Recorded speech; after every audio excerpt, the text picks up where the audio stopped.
ये वाला paper open कर लें अपने पास, नवंबर 2019 हमारा वाला वेरिएंट है।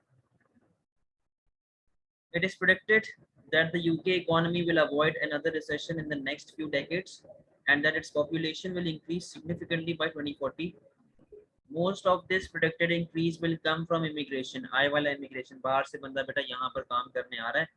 By 2040, it is also expected that 1 in 12 people will be aged over 80.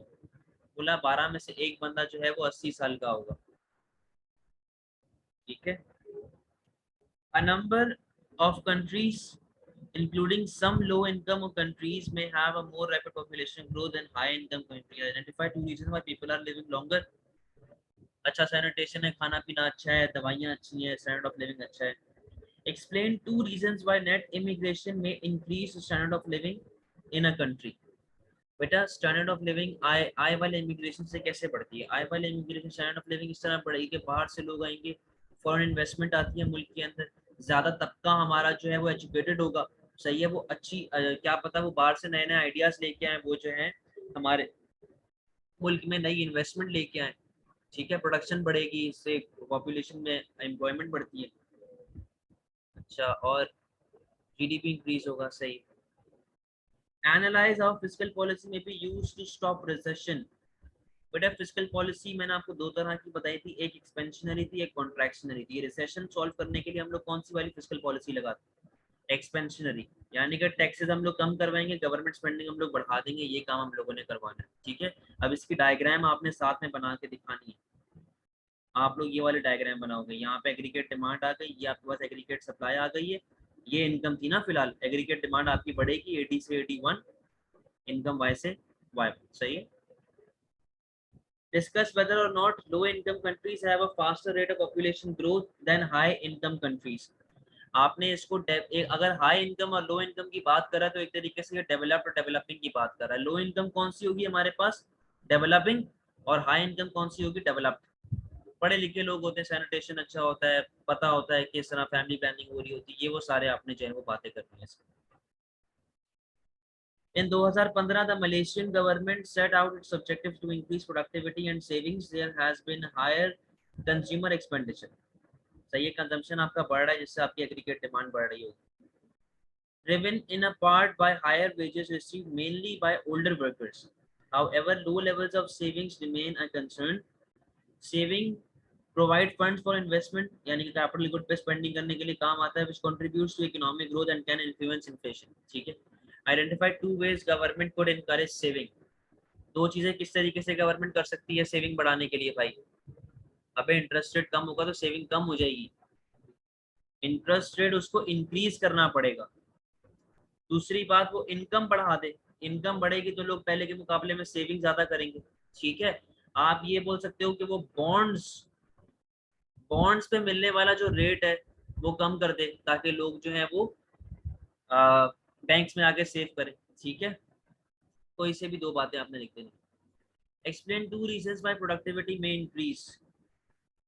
दो रीजन जिसकी वजह से आपकी प्रोडक्टिविटी इंक्रीज होती है. पोटेंशियल बढ़ने से कह सकते हो आप कह सकते हो कि इकोनॉमिक हमारे पास जो है वो लोग जो हैं, टेक्नोलॉजी कह सकते हो आप ट्रेनिंग कह सकते हो, ट्रेनिंग से हमारे पास बढ़ रही होती है. इकोनॉमिक ग्रोथ नहीं बेटा, प्रोडक्टिविटी बढ़ने से इकोनॉमिक ग्रोथ आती है. इकोनॉमिक ग्रोथ से प्रोडक्टिविटी नहीं बढ़ती.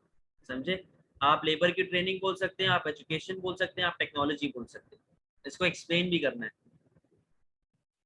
Analyze how an increase in investment could influence inflation. बेटा एग्रीगेट डिमांड का फॉर्मूला क्या होता है? C प्लस आई प्लस जी प्लस एक्स माइनस एम. ऐसा ही है. इन्वेस्टमेंट ये है. इन्वेस्टमेंट बढ़ेगी तो उससे एग्रीगेट डिमांड कैसे बढ़ेगी? बढ़ जाएगी. आपने वही वाला डायग्राम जो है इसके अंदर ही बना के दिखानी है जिसके अंदर आपका एग्रीगेट डिमांड बढ़ रहा होता है और आपने उसको एक्सप्लेन भी करना. ठीक है. आप बताएंगे कि इन्वेस्टमेंट का लिंक हमारी जो है वो इंटरेस्ट रेट के साथ होता है.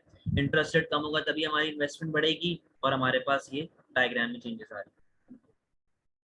Discuss whether or not older workers are paid more than younger workers. बताएं जी. आप बोल सकते हो कि बूढ़े लोग जो होते हैं, बाबे जो होते हैं, वो ज्यादा एक्सपीरियंस्ड होते हैं, टाइम उन्होंने लगाया हुआ होता है, उनको पता होता है क्या चीज सही है क्या चीज बुरी है, किस तरह से उनको उनको टिप्स एंड ट्रिक्स पता होती हैं. जाहिर है एक बंदा 20 साल से काम कर रहा है किसी एक फील्ड में तो उसको पता है क्या चीज किस तरीके से होती है. जो डायग्राम सर सी में और क्या लिखेंगे, सिर्फ डायग्राम बनाएंगे। तो बेटा आपने उसको पहले एडी का फॉर्मूला बताया, ठीक है, फिर आप उसको बताएंगे इन्वेस्टमेंट पे किस तरीके से इसका इफेक्ट आता है। इंटरेस्ट रेट कम होने की वजह से, जाहिर है इंटरेस्ट रेट कम होगा तभी तो इन्वेस्टमेंट बढ़ेगी। फिर आप इसकी डायग्राम बना के दिखाओगे और फिर डायग्राम को आपने एक्सप्लेन करना, ठीक है। अच्छा, आप बोल सकते हो कि जरूरी नहीं है कि हमेशा ही ऐसा हो सकता है यंग बंदे जो हैं वो चीज उन लोगों ने पढ़ी हो जो कि अप टू डेट हो, अप टू नॉलेज हो, जो चीज नॉलेजेबल है आज के जमाने में। अब जाहिर है बापे को कंप्यूटर का इतना नहीं पता होगा ना जितना यंग बच्चे को पता होगा। तो आप ये बात कह सकते हैं कि टेक्नोलॉजी के हिसाब से अगर हम लोग देखा जाए तो young people are paid more than old people, logical ज्यादा। तो फिर आपने एंड में कंक्लूजन दे देना है कि यार बूढ़े लोगों को ज्यादा पैसे इसलिए मिलते हैं अगर एक पर्टिकुलर वो, क्योंकि वो स्टेप्स चढ़े होते हैं ना। पहले वो भी अपने टाइम पे एम्प्लॉय होंगे, फिर मैनेजर बने होंगे, फिर सुपरवाइजर बने होंगे, फिर वो डायरेक्टर बने होंगे। एक्सपीरियंस और तजुर्बा होता है हर चीज का। Mali is a developing country. Its human development index rose from 0.297 in 2000 to 0.442 in 2016. Most of Mali's workers are employed in agriculture and cotton is the country's main agricultural crop. The country's main export, however, is gold. बोलता है कि इसका cotton जो है वो main agricultural वो है, लेकिन इसका जो एक्सपोर्ट मेनली होता है वो गोल्ड के अंदर होता है। The country is the third largest exporter of gold in Africa. Identify two components of HDI, sanitation, education, leisure time, सारी बातें आपको मैंने बताया। एचडीआई क्या होता है, आप कोई सी भी दो चीजें इसके अंदर लिख सकते हैं। Explain how the proportion of countries' resources devoted to the primary, secondary and tertiary stage sector changes its economic development. बेटा आप ये बोलेंगे ना कि प्राइमरी है तो वो उसके ऊपर जा रहा होगा, एग्रीकल्चरल स्टेट होगा, एग्रीकल्चरल मुल्क होगा। सेकेंडरी होगा तो यानी कि मैं टेक्नोलॉजिकल एडवांसमेंट की तरफ जा रहा हूँ, टेक्नोलॉजिकल एडवांसमेंट की तरफ जा रहा हूँ, ठीक है, आप जो इंडस्ट्रियलाइजेशन की तरफ जा रहे हैं। लेकिन अगर आप टर्शरी पे ऑपरेट कर रहे हो तो आप सर्विस सेक्टर में ऑपरेट कर रहे हैं, जो जिसके लिए बहुत ज़्यादा स्किल्स, बहुत ज़्यादा एजुकेशन, बहुत ज़्यादा पैसा चाहिए होता है, नॉलेज चाहिए होती है। तो हमारे हिसाब से जो जितना ज़्यादा हम लोग टर्शरी के करीब होंगे या टर्शरी में होंगे उतनी ज़्यादा हमारी इकोनॉमी डेवलप होगी, ठीक है। Analyze using demand and supply diagram how a fall in the price of cotton would affect the market for cotton shirts. बेटा कॉटन शर्ट, अगर कॉटन की प्राइस कम होती है तो कॉटन की शर्ट्स की डिमांड जो है वो बढ़ जाएगी ना। ये क्या लिखा हुआ है, how a fall in the price of cotton.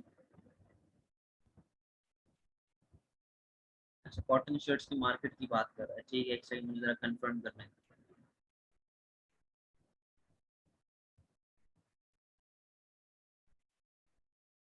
2 3 तक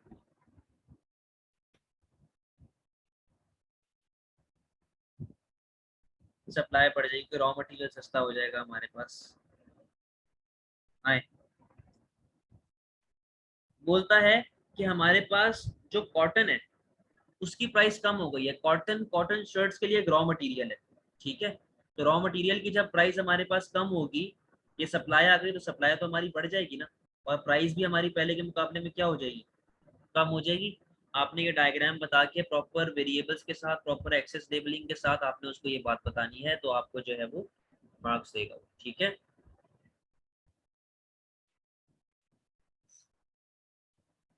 नहीं नहीं, डिमांड डिक्रीज थोड़ी हो रही है, ये डिमांड आ गई, ये सप्लाई आ गई है, सप्लाई बढ़ गई ना आपकी एस से S1। देखो डिमांड के अंदर भी तो मूवमेंट आ रही है, डिमांड बढ़ रही है ना आपकी। हमें सिर्फ सप्लाई दिखाना है, डिमांड के ऊपर कोई वो चीज नहीं दिखानी। Discuss whether or not an increase in the size of a country's gold mining industry will benefit the economy. बेटा गोल्ड माइनिंग आपके पास बढ़ रही है, आप उसको बताएंगे कि एक तो ये नेचुरल रिसोर्स है, नेचुरल रिसोर्स से फायदा क्या है, हम लोग इस गोल्ड को एक्सपोर्ट करते हैं, तो गोल्ड जो हमारा मेन एक्सपोर्ट हमारी गोल्ड की है, और हमारे रिजर्व्स गोल्ड के लिए बढ़ रहे हैं तो हमारी एक्सपोर्ट्स बढ़ रही होंगी। हमारी जब एक्सपोर्ट्स बढ़ेंगी तो उससे हमारी एग्रीगेट डिमांड बढ़ेगी, इकोनॉमिक हमारे पास ग्रोथ आ रही होगी, ठीक है, इकोनॉमिक ग्रोथ हमारे पास आ रही होगी। सही हो गया, ये बात आपने उसको बतानी है। लेकिन डिसएडवांटेज में आप बताएंगे कि यार ये भी एक रिजर्व है, कल को खत्म हो गया फिर क्या करूंगा, लैक ऑफ रिजर्व्स, मेरे पास चीजें खत्म होने के चांसेस हो सकते हैं, हो सकता है कि मेरी इकोनॉमी आगे फिर बढ़े ही ना, क्योंकि मेन जो मेरा माल है वो तो गोल्ड एक्सपोर्ट हो रहा है ना, कल को खत्म हो गया गोल्ड तो मैं क्या एक्सपोर्ट करूंगा, एग्रीकल्चरल गुड्स तो एक्सपोर्ट हो नहीं रहे, समझे बात को। तो इस तरीके से आपने बताना है। आप कंक्लूजन में बोलेंगे कि इट इज बेटर कि आप गोल्ड से हटके किसी और चीज के ऊपर भी जाके एक्सपोर्ट करने की करो, और भी चीजें लेके आओ, जिससे आप अगर गोल्ड का खत्म हो गया तो आप सिर्फ गोल्ड तक ना महदूद रह जाएं। समझ गए बात को?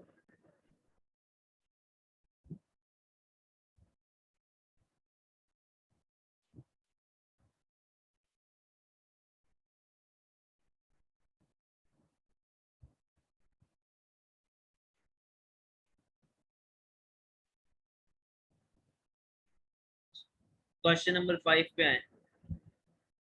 In May 2017, the price of olive oil rose by more than 10%. This was caused by a drought in Greece, Italy, Spain, and Tunisia, the major producing countries.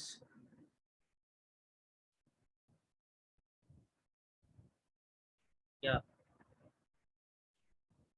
Global supply was forecast to fall by 14% in 2017. Demand for olive oil fell in Europe but rose in a number of other countries, including Australia, Brazil, and China. Some basic food items, including bread and rice, are taxed in some countries but are subsidized in other countries. Identify two examples of land used in growing agricultural crops. Farm हो गया, खाद fertiliser हो गई, pesticides हो गए, जमीन हो गई, रिवर हो गए, पानी हो गया, वाटर हो गया, ये सारी चीजें इसके अंदर आ रही। ठीक है। Explain why the concept of price elasticity of supply may be useful to a government in deciding whether to subsidize the production of a product or not. बेटा आपने पहले पीईएस की डेफिनेशन लिखी, आप बताएंगे इलास्टिक पीईएस क्या होती है, इन इलास्टिक पीईएस क्या होती है। ठीक है। फिर आप बताएंगे कि यार गवर्नमेंट के लिए इसलिए बेनिफिशियल है क्योंकि जब इलास्टिक वाली होती है ना, उसके अंदर मैं फौरन से प्रोडक्शन बढ़ा सकता हूँ, लेकिन इन इलास्टिक वाली के अंदर मैं फौरन से प्रोडक्शन नहीं बढ़ा सकता। तो क्या फायदा है ऐसी सब्सिडी का जिसके अंदर मैं प्रोडक्शन ही नहीं बढ़ा सकता? तो गवर्नमेंट को ये चीज डिसाइड करने में हेल्प आउट होता है कि वो किस तरह के नेचर के गुड पे चीजें दे, सब्सिडी दे, ताकि वो उसकी प्रोडक्शन बढ़ सके। ठीक है। Analyze why the demand for a product may be higher in one country than in another country. Income, taste, fashion, उनका अपना हिसाब किताब है, उनके अपने टैक्सेस हैं, उनके पास कितनी इनकम बच रही है, कितना पैसा बच रहा है, वो सारा उसके अंदर आ जाए। ठीक है। ग्रोथ कह सकते हो आप, उनका स्टैंडर्ड ऑफ लिविंग बोल सकते हो। Discuss whether or not the government should influence the production of basic food items such as bread और राइस। बेटा वो इसलिए नहीं करे, पहले तो बताओ करे क्यों करे, ताकि गरीबों को भी चीजें आसानी से मिले। गरीबों को भी चीजें जब आसानी से मिलेंगी तो वो अच्छे तरीके से जो है वो पैसा कमाने के और खाने पीने की करेंगे, स्टैंडर्ड ऑफ लिविंग उनका बढ़ेगा। सही है।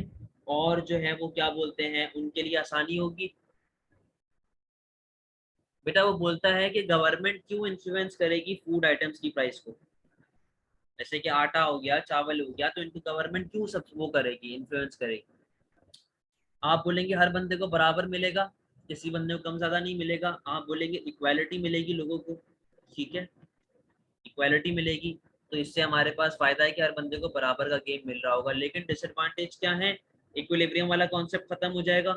अब हर बंदे को आटा चावल तो नहीं चाहिए ना, उनको और भी चीजें चाहिए, तो उसको भी गवर्नमेंट इन्फ्लुएंस कर रही होगी, उसके अंदर मसले आएंगे। आप ये बोल सकते हो कि गवर्नमेंट क्या देखती है, गवर्नमेंट देखती है क्वांटिटी ओवर क्वालिटी।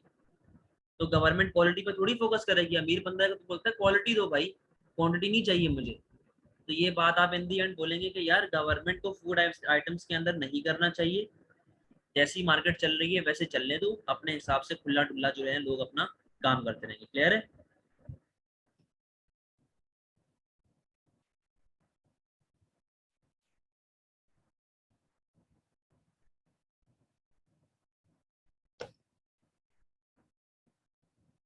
बाकी दो क्वेश्चन आप लोग खुद अटेम्प्ट करेंगे, क्वेश्चन नंबर 6 और क्वेश्चन नंबर 7। ठीक है।